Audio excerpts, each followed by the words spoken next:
అందమైన చర్మ సౌందర్యం మీ సొంతం. Second aqua radiance deep cleansing gel.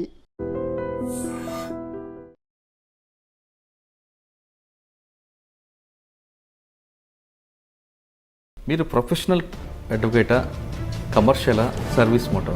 It all depends. మొత్తం త్యాగమే చేస్తామంటే త్యాగం చేస్తామని చెప్పను మురళి గారు, ఎందుకంటే నాకు కడుపు ఉంది, నాకు కుటుంబం ఉంది, బతకాలనే ఆశ ఉంది కాబట్టి.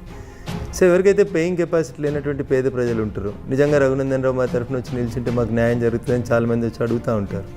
అట్లాంటి కేసులలో I don't expect anything Murali గారు. రఘునంద్ గారి పేరు షామీర్పేట ఎక్స్చేంజ్ ఆఫ్ ఫైర్ మీద మరొకసారి మారబోదు. ఒకసారి ఆ కేసు గురించి. సో బేసికల్గా అందులో క్రైమ్ చేసినటువంటి వాళ్ళు సిద్దిపేటకి సంబంధించినటువంటి వాళ్ళు. అక్కడ జరిగింది ఏంది?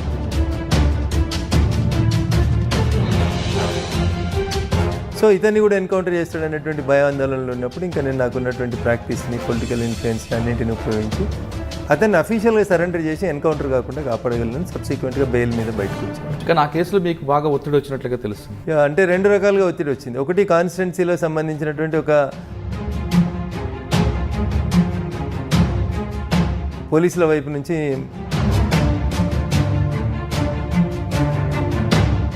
పోలీసులు కరెక్ట్గా ఎవిడెన్స్ తీసుకురావాలంటే ఏం చేయాలి? శిక్ష పడాలంటే ఇక్కడ మీరు బేసికల్గా మొదటి నుంచి జరగాల్సింది ఏంటంటే విట్నెస్ని అలర్ట్ చేయాలి, టీఐ పరేడ్ చేయించాలి.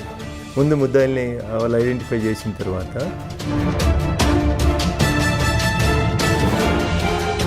అదొకటి. ప్లస్ ఎంత పెద్ద నేరస్తుడైనా సంఘటనా స్థలంలో ఏవో కొన్ని క్లూస్ వదిలేసిపోతాడు మురళి.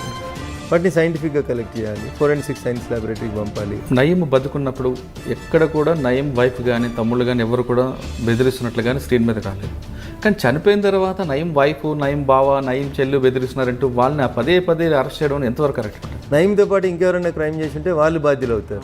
ఆయన పోయిన తర్వాత ఆయన కుటుంబ సభ్యుల్ని అరెస్ట్ చేయడం అనేది అన్యాయం. అందులో నయీం కుటుంబ సభ్యుల వైపు నిలబడి మీరు వాళ్ళకి ఏ విధంగా న్యాయం చేస్తారు? నయీం ఏం చేసినాడు అనేది పోలీసులకు తెలుసు, నయీంకి తెలుసు, మీకు తెలుసు మురళి గారు.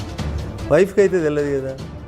అదొక ప్రైవేట్ సామ్రాజ్యంగా విస్తరించేటువంటి ప్రయత్నం చేసినట్టు కనబడతా ఉంది ఆ కేసు. కానీ వాళ్ళ మీద మీరు పిటిషన్ వేయచ్చు కదా? వేస్తా ఉన్నాం, కానీ కోర్టులు కూడా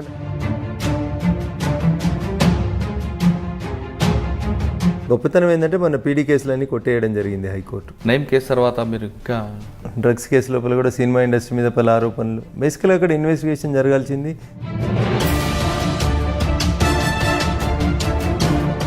దాన్ని ఆ దిశగా డ్రైవ్ చేయకుండా దాన్ని తీసుకెళ్ళి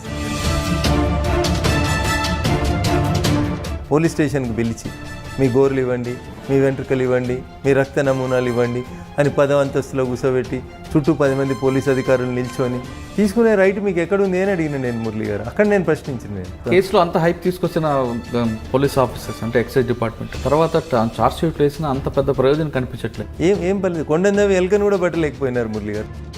సంచలనాల కోసం కేసులు చేస్తాం, టీవీలలో బ్రేకింగ్ల కోసం, స్క్రోలింగ్ల కోసం కేసులు చేస్తామంటే ఎట్లా కుదురుతుంది మురళి గారు? కానీ వాళ్ళకి జరగాల్సిన డ్యామేజ్ ఆల్రెడీ జరిగింది కదా. కొందరు సినిమా హీరోలు ఆందోళనకు గురైనారు, డబ్బులు ఖర్చు పెట్టుకున్నారు, రకరకాలైనటువంటి ఇబ్బందులు పడ్డారు అనేటువంటి మాట వాస్తవం మురళి గారు. దిశ కేసు సంబంధించింది మీ ఒపీనియన్ చెప్పండి. సిస్టంలో జరిగినటువంటి ఫెయిల్యూర్స్,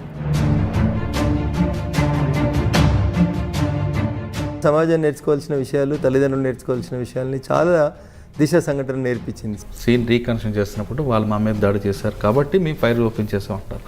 ఇదంతా వాస్తవం అంటారా మీకున్న లాజిక్ ప్రకారం? సో ఫేక్ ఎన్కౌంటర్ అనేటువంటి అనుమానాలు ఎందుకు వస్తున్నాయి షాద్నగర్ ఎన్కౌంటర్ లేదా చటాన్పల్లి ఎన్కౌంటర్ మీద అనేది మనం గమనంలోకి తీసుకుంటే, ఎప్పుడైతే ఈ రాష్ట్ర ప్రభుత్వంలో ఈ క్యాబినెట్లో సీనియర్ మంత్రులుగా ఉన్నటువంటి కొంతమంది మంత్రులు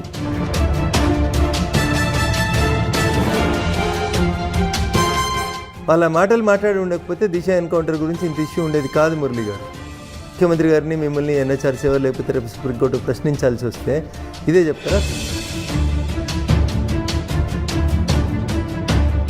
అప్పుడు ముఖ్యమంత్రి గారు జైలుకి పోవాల్సి వస్తుంది, మంత్రులు జైలుకి పోవాల్సి వస్తుంది.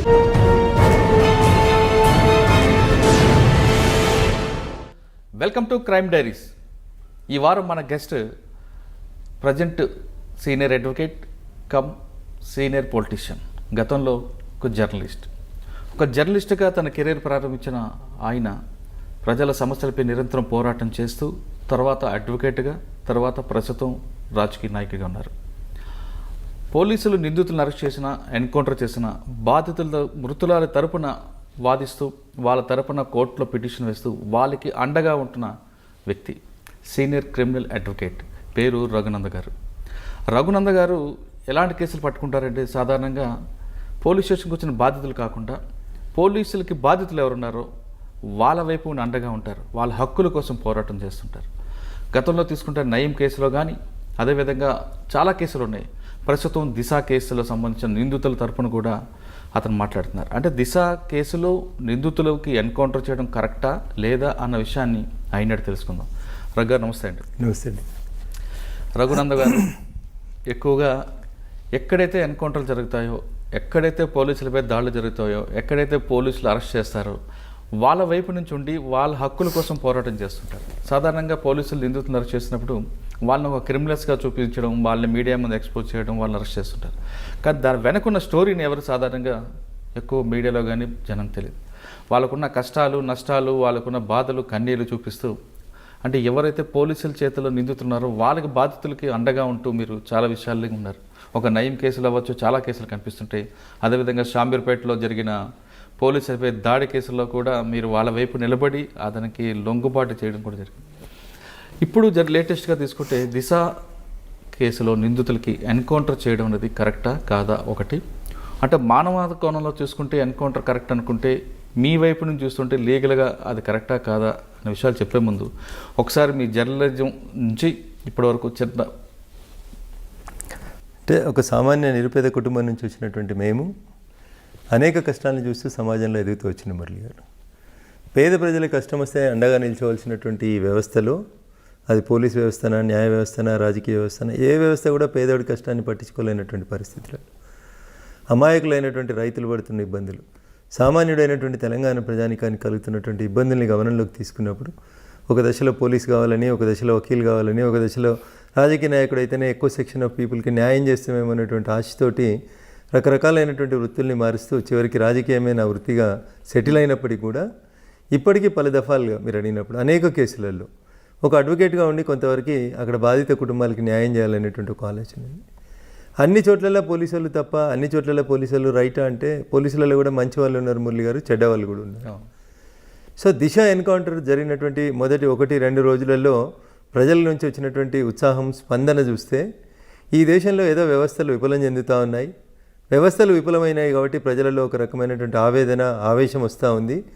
ప్రజలందరూ కూడా ఈ వ్యవస్థల్ని సరి చేయడానికి ఎన్కౌంటరే సరైంది అనేది భావించినారు అనేటువంటి ఒక మెసేజ్ని అటు మీడియా కానీ అక్కడ జరిగినటువంటి సంఘటనలు బట్టి కానీ మనం గమనించి విషయం వెళ్ళే ముందు మీరు గతంలో చేసిన కేసుల గురించి ఒకసారి డిస్కస్ చేద్దాం. మీరు జర్నలిస్ట్గా ఉన్నప్పుడు రాసిన పటాన్చేరులో పారిశ్రామిక వాడల మీద జరిగిన విషయంతో పాటు మీరు అడ్వకేట్. ఇప్పుడు అక్కడ నేను మొదటి నుంచి కూడా మురళి గారు చిన్న కుటుంబం నుంచి వచ్చిన కాబట్టి మానవతా హృదయంతో స్పందించడం కొంచెం అలవాటు అయింది. ఈనాడు రిపోర్టర్గా నేను పనిచేసేటప్పుడు మురళి గారు ఒక చిన్న సంఘటన చెప్తాం మీకు, హృదయ విదారకరమైనటువంటి సంఘటన. పటాన్చేరు అంటేనే కాలుష్యానికి కాసారంగా మారింది, మీరు చూసారు. పోచారం అనేటువంటి ఒక గ్రామంలో ఒక తల్లికి 14 సార్లు అబార్షన్లు అయినాయి మురళి గారు. ఏంది అంటే ఆ గ్రామం, పోచారం అనే గ్రామం నక్కవాగు తలాపునే ఉంటుంది.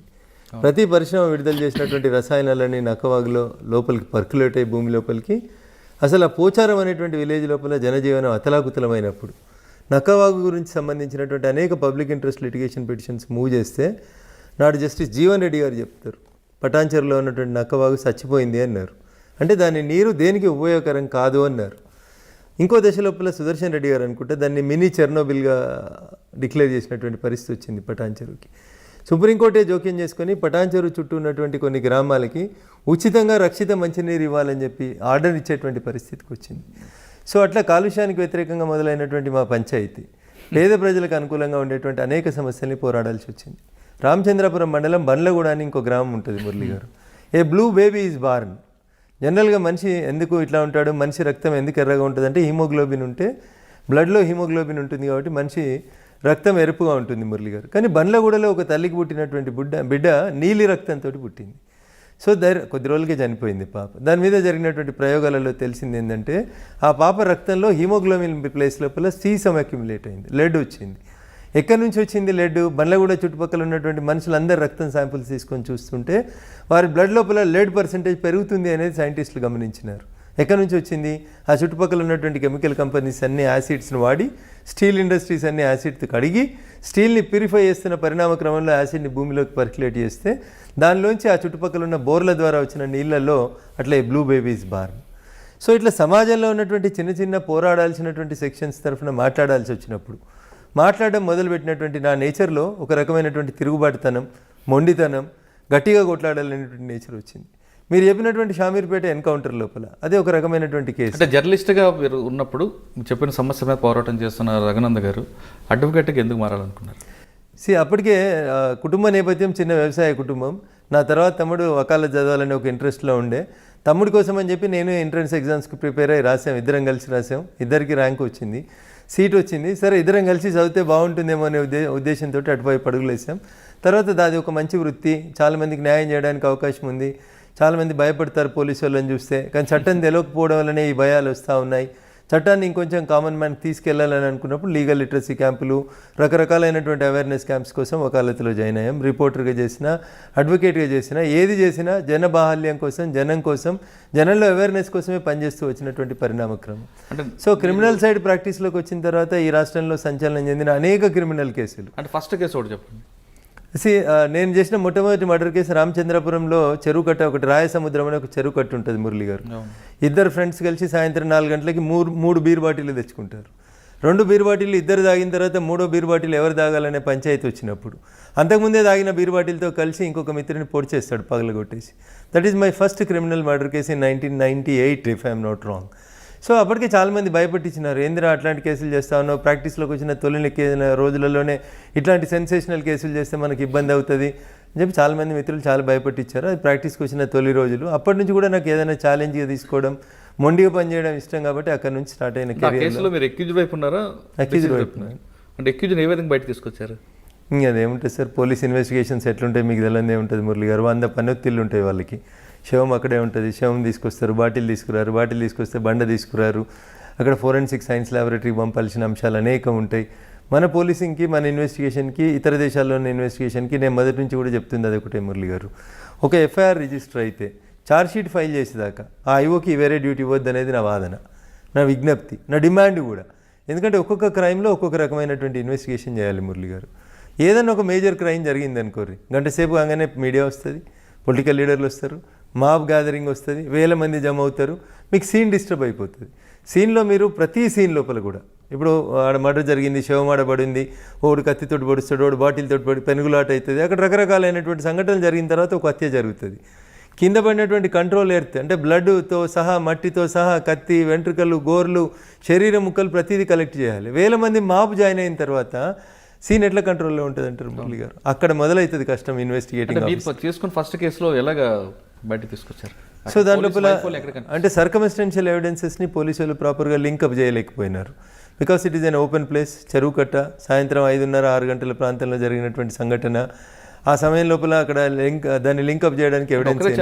చనిపోయారు, ఒకడు ఇంకొకరిని చంపేశాడు. 2 దోస్తులు కలిసి 3 బీర్ సీసాలు తెచ్చుకున్నారు. ఎవిడెన్స్ ఏం లేదు, ఏముంటుంది చెప్పండి, అన్లెస్ అంటే ఆయనే కన్ఫెషన్ తప్ప. ఆయనంతలో ఆయన్నే మళ్ళీ పోలీసు వాళ్ళకి నేనే చంపేశానని అడ్మిట్ అయ్యాడనే ఒక నేరస్తుని అంగీకారం తప్ప అది చెల్లదు కదా. Confession made before A police officer is inadmissible. So అక్కడ ఆ రికవరీ చేసినటువంటి బీర్ బాటిల్ ముక్క మీద ఫింగర్ ప్రింట్స్ తీసుకోవడం, ఇట్లాంటివన్నీ సైంటిఫిక్ ఎవిడెన్స్ తీసుకోవడానికి ఒక అవకాశం ఉండే. But scene was disturbed. Police could not be in a position to collect that beer bottle or evidence, finger prints లేవు. సో వీళ్ళిద్దరు ఫ్రెండ్స్ అనేది అందరు సాక్ష్యం చెప్తా ఉన్నారు. మరి హత్య చేసేంత వీళ్ళిద్దరి మధ్యలో శత్రుత్వం ఎక్కడుంది, ఎక్కడ కనబడలేదు. So there is a chance for some third person also to do it అనేది చెప్పినప్పుడు బెనిఫిట్ ఆఫ్ డౌట్ ఆల్వేస్ మీరు క్రిమినల్ లాలో చూడండి, benefit of doubt will be given to accused only. So అట్లా ఆ నేరస్తుని నేను బయటికి తీసుకొచ్చాను. అప్పటి నుంచి కాన్ఫిడెన్స్ లెవెల్స్ పెరిగిపోయినాయి. సో క్రిమినల్ సైడ్ మనం ఏం చేసినా గెలవగలుగుతాం అనేటువంటి ఒక ఆసక్తి పెరిగిపోయింది. నిజంగా ప్రస్తుతం ఉన్నటువంటి సమాజం దేనికి ప్రయారిటీ ఇస్తుంది? ఆర్థిక సంబంధాల చుట్టూ మాత్రమే తిరుగుతుంది. మళ్ళీ ఎన్నికలంగానే చాలా విరక్తి కలుగుతాను. మంచి అనిపిస్తుంది కదా, లేడీస్ కూడా ఛాలెంజింగ్ జాబ్స్ చేసినప్పుడు చాలా బాగుంటది. ట్రాఫిక్ అసిస్టెంట్స్ గా నియమించిన ట్రాన్స్జెండర్స్ అందరితో సాల్యూట్ చేయించుకుంటున్నారు. ఫుడ్ డెలివరీ ఇవ్వటానికి వెళ్ళినటువంటి డెలివరీ బాయ్ అనిల్ పై కళ్ళ ముందు